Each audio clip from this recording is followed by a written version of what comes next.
Hi students, welcome to learning house by Hasina DSC classes. ఈరోజు maths మెథడాలజీలో important bits అనేవి discuss చేసుకుందాం. క్లాస్లోకి వెళ్ళే ముందు like and subscribe my channel, watch my videos. ఇలాంటి మరిన్ని వీడియోస్ కోసం నా ఛానల్ని సబ్స్క్రైబ్ చేసుకోండి. ఇక్కడ ఫస్ట్ బిట్ వచ్చేసి మానసిక చలనాత్మక రంగంలోని అత్యున్నత స్థాయి లక్ష్యం ఏంటి అంటే సహజీకరణం. మానసిక చలనాత్మక రంగంలోని అత్యున్నత స్థాయి లక్ష్యం ఏంటి? సహజీకరణ. మానసిక చలనాత్మక రంగంలోని మౌలిక లక్ష్యం ఏంటి అంటే అనుకరణ. మానసిక చలనాత్మక రంగంలోని మౌలిక లక్ష్యం ఏంటి? అనుకరణ. విద్యార్థి విలువకు చెందిన సాధారణీకరణకృత ప్రవర్తనను రూపొందించుకొనుట ద్వారా సాధించు లక్ష్యం లాక్షణీకరణం.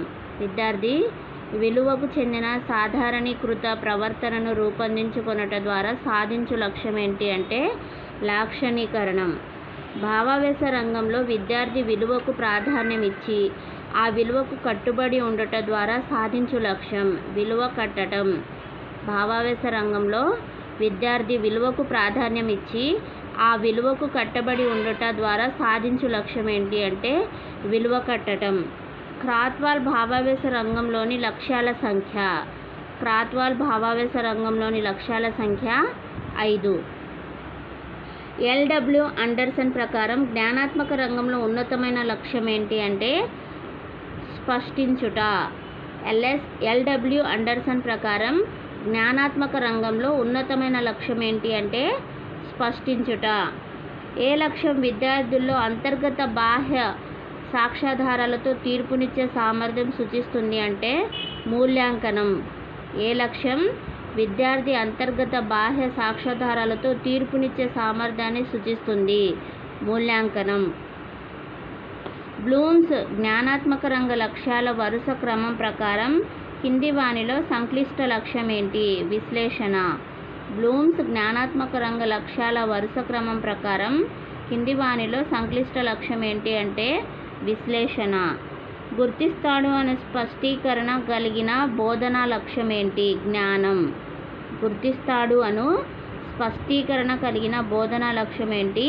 జ్ఞానం. విద్యార్థి 24/36 అను భిన్నానికి సూక్ష్మీకరణ రూపం తెలియచేయట ద్వారా సాధించు బోధనా లక్ష్యం అవగాహన. విద్యార్థి 24/36 అను భిన్నానికి సూక్ష్మీకరణ రూపం తెలియచేయట ద్వారా సాధించు బోధనా లక్ష్యం వచ్చేసి అవగాహన. నెక్స్ట్ వచ్చేసి ఇచ్చిన దత్తాంశంలో సంబంధాలను స్థాపిస్తాడు అను లక్షణం కలిగిన బోధనా లక్ష్యం అనుప్రయత్నం. అనుప్రయుక్తం అంటే ఇచ్చిన దత్తాంశంలో సంబంధాలను స్థాపిస్తాడు అను లక్షణం కలిగిన బోధనా లక్ష్యం అనుప్రయుక్తం. అవగాహన లక్ష్యం యొక్క స్పష్టీకరణ కానిది. ఫలితాలను తెలుపుతాడు.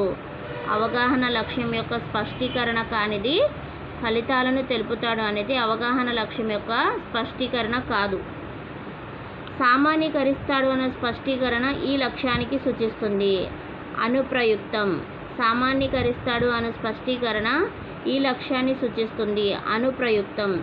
విద్యార్థి ఉపాధ్యాయుడు అడిగిన ప్రశ్నలకు సమాధానాలు ఖచ్చితంగా మరియు వేగంగా తెలియచేయటం ద్వారా సాధించు లక్ష్యం నైపుణ్యం.